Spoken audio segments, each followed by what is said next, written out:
Problema número 6. Para una proporción de 3/4 se utilizan 500 gramos de una sustancia. ¿Cuántos gramos se requieren para una proporción de 9/5?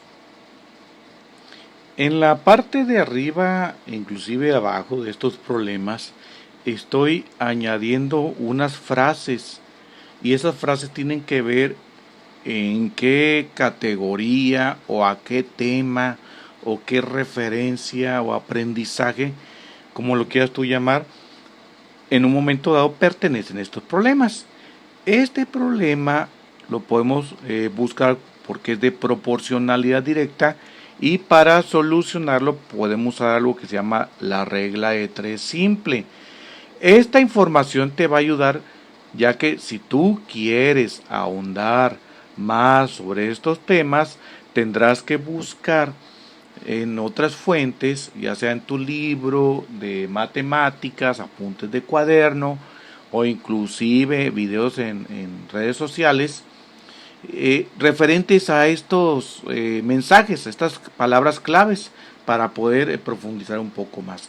Bueno, pues vamos a armar la regla de 3 para poder solucionar este problema. Bueno, pues el problema dice que con 3/4 de proporción se utiliza para la generación de una cierta sustancia 540 gramos. Bueno, con 9/5 de proporción, ¿cuánto se va a necesitar de la nueva sustancia? Es obvio que la fracción aumentó, entonces la cantidad que se va a necesitar de esta sustancia también va a aumentar. ¿Cómo se soluciona una regla de 3 simple? Es una muy buena pregunta. Paso número 1.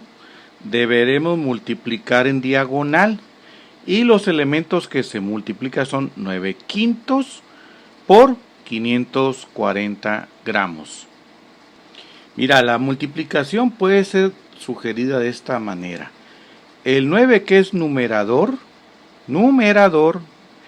está arriba de la fracción numerador, nada que aquí lo puse así con una diagonal la fracción, pero este 9, que es el numerador, se multiplica por la cantidad de 540 y lo que resulte se va a dividir entre el denominador, que es 5. Te repito, numerador por 540 entre 5.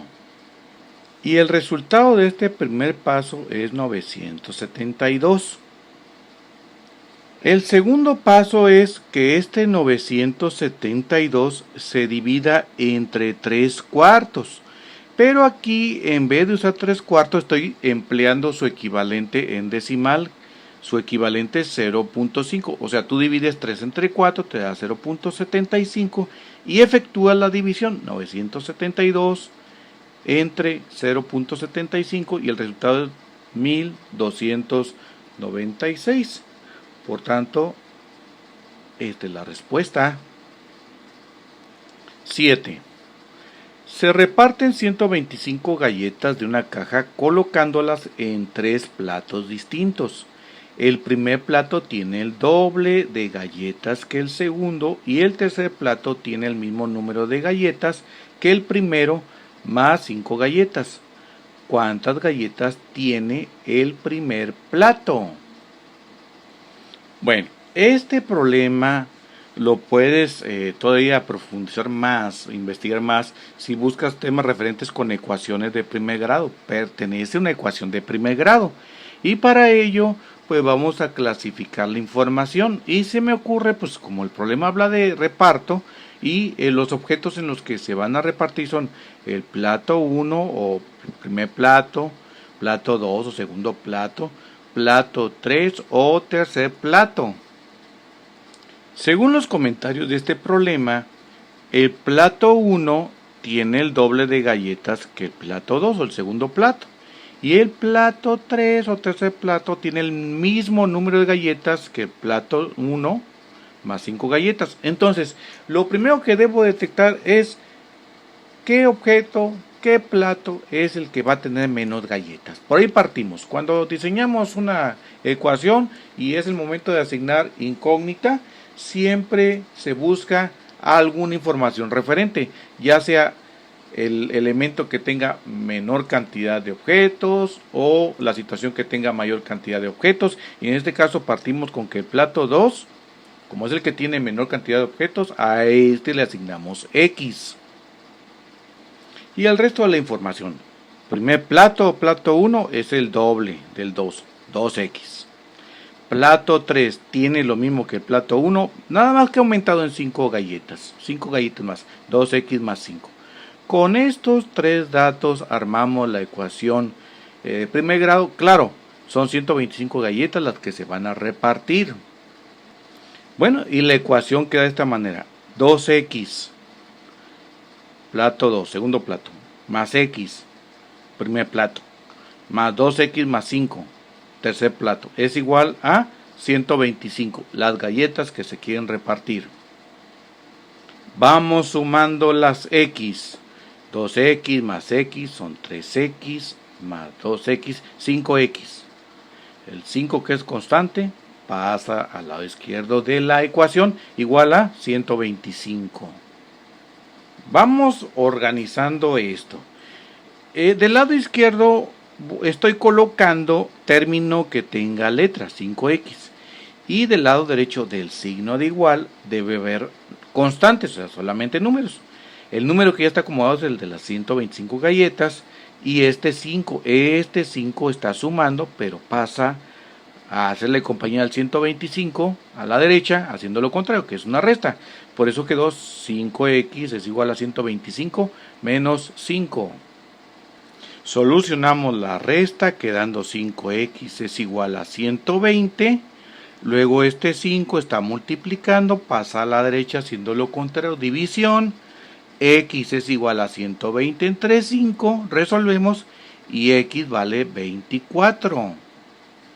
La pregunta que se nos hace es ¿cuántas galletas tiene el plato 1? El primer plato es este. Entonces, ¿cómo le hacemos?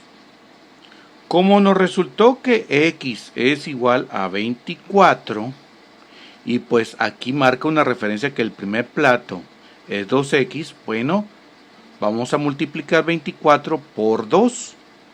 24 por 2. ¿Por qué por 2? Porque aquí dice que es el doble. Y 24 por 2 es 48. Entonces, esta es la solución. 8. La sombra.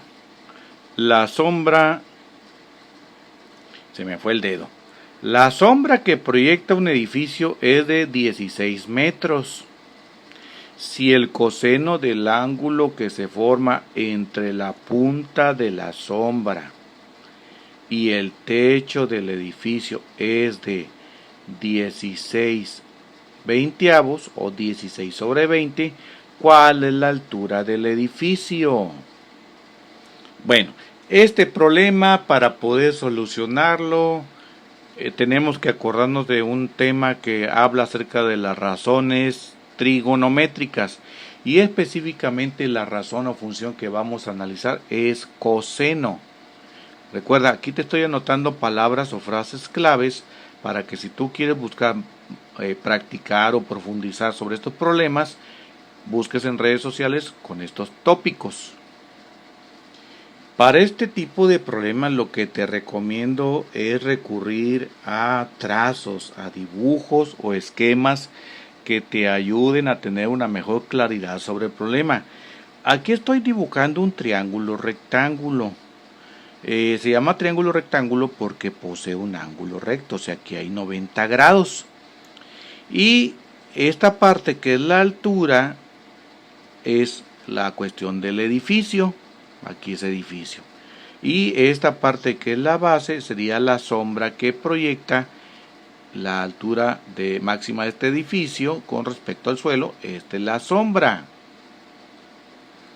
Se hace la mención de que el coseno del ángulo que se forma entre la punta de la sombra y el techo del edificio, o sea, esta es la sombra, este es el techo del edificio, entonces este es el ángulo del cual está hablando. Déjame marcarlo.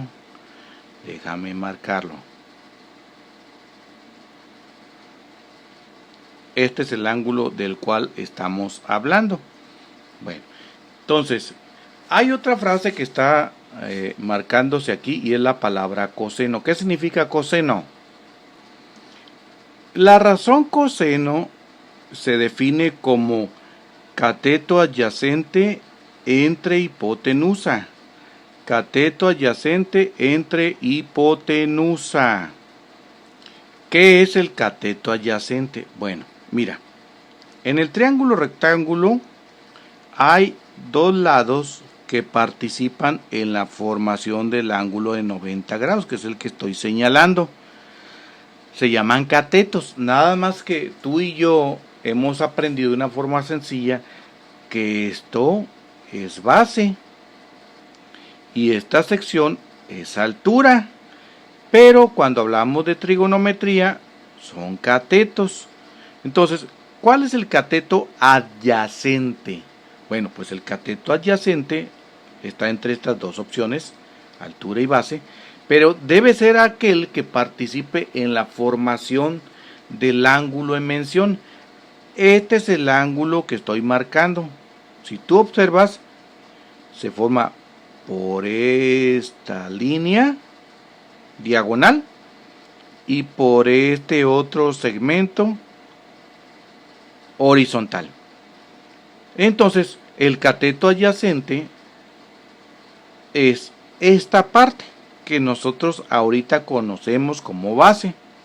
Este es el cateto adyacente y la hipotenusa es el lado más largo de este triángulo, que sería este que estoy marcando y está en sentido contrario al ángulo de 90 grados, al ángulo recto. Entonces, el coseno es cateto adyacente entre hipotenusa. Y otro dato importante es que sí le está dando un valor, un resultado a esta razón coseno, que es 16 veinteavos. El 16 es el numerador. Entonces, este 16 se le atribuye a que es el valor del cateto adyacente, que es la base, la sombra. La sombra, aquí son 16. Muy bien, ya se lo coloqué. Aquí la sombra es el cateto adyacente y se le atribuye el valor de 16. El denominador es 20 y se relaciona con que es el valor de la hipotenusa. Y aquí estoy colocando el dato. Recuerda que este lado diagonal, que es el mayor del triángulo y que está en sentido contrario al ángulo recto, es la hipotenusa y le ponemos que su valor es 20. Bueno, ya coloqué la información. La pregunta es, ¿cuál es la altura del edificio? ¿Cuál es la altura del edificio? Nos falta encontrar esto. Otro concepto que voy a sacar a relucir para continuar con la resolución de este problema es que voy a echar mano, puedo hacer esto, de algo que se llama el teorema de Pitágoras. El teorema de Pitágoras habla de que la hipotenusa al cuadrado, si la elevamos al cuadrado, es igual a la suma de los cuadrados de los catetos.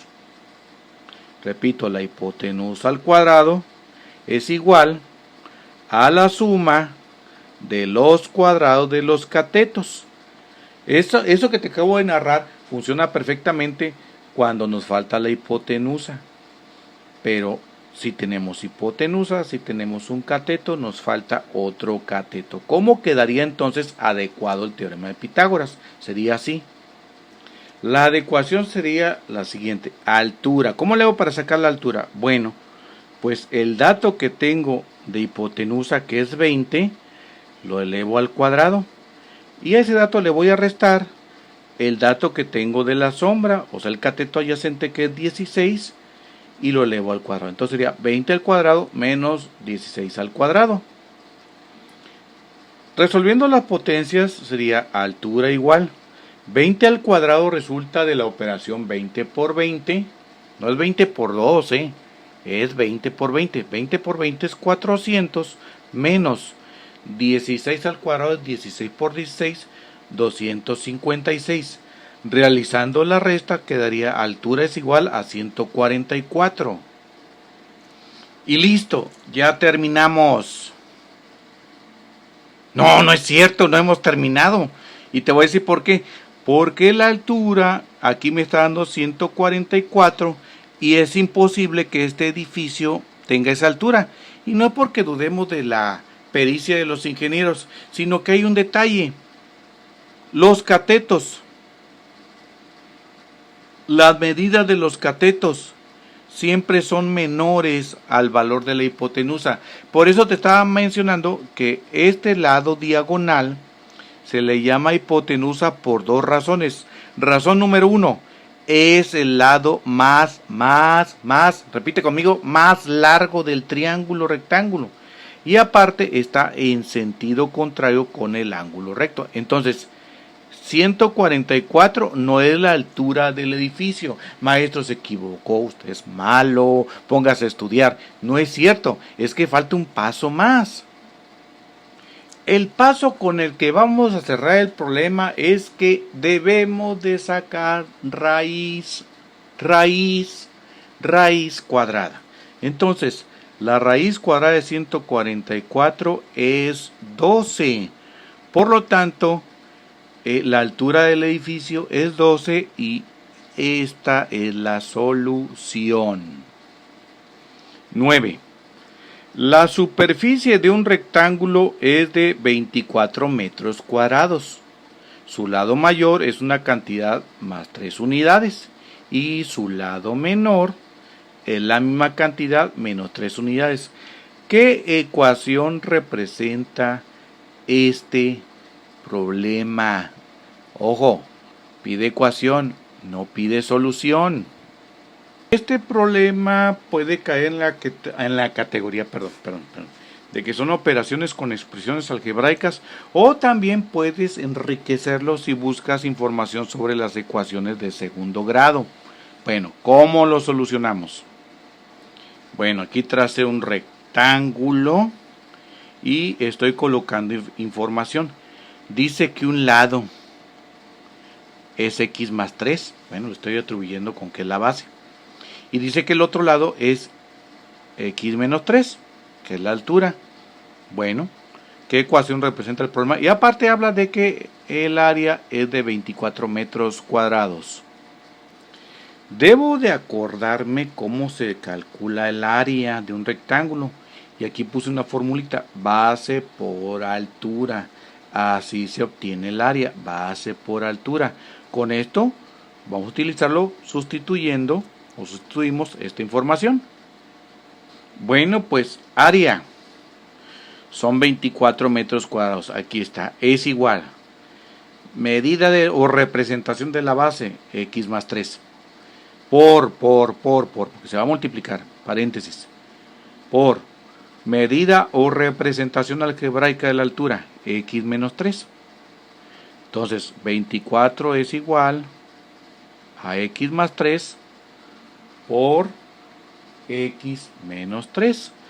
Y entonces, esta es la ecuación que invita a llevarnos a solucionar este problema. Por lo tanto, esta es la solución. 10. La tabla muestra el costo de una tela. ¿Cuál es el valor de proporcionalidad de esa mercancía? Bueno, aquí tenemos una tablita, metros, costo, y habla 2 metros, 5 metros, 8 metros, 11 metros, y precios, costos, 160, 400, 640 y 880. Para este problema, si quieres profundizar, busca información referente a la proporcionalidad directa. Bueno, nos está preguntando por el valor de proporcionalidad. Otra forma de llamarlo es la constante de proporcionalidad. Tiene varios nombres. Se le llama también costo unitario, precio unitario, costo unitario. Unitario significa, ¿a qué suena? Unitario, único, ¿no? 1, 1, 1. Es decir, que nos está preguntando por el costo de una unidad. O sea, para que me entiendas, ¿cuál es el precio de 1 metro de tela? Ese es el costo unitario o valor de proporcionalidad. Y para ello, ahorita lo que se me ocurre hacer es aplicar una división. Bueno, hay que tomar un costo y su referente en metros. Por ejemplo, a mí me gustó tomar 2 metros, su valor es de 160 pesos. Bueno, entonces dividimos el costo entre los metros. 160 entre 2 y nos da la fabulosa cantidad de 80. Y 80 es el valor de proporcionalidad, o sea, esta es la solución. Bueno, con esto concluimos del problema 1 al 10. Dios te bendiga, Dios te guarde, nos vemos hasta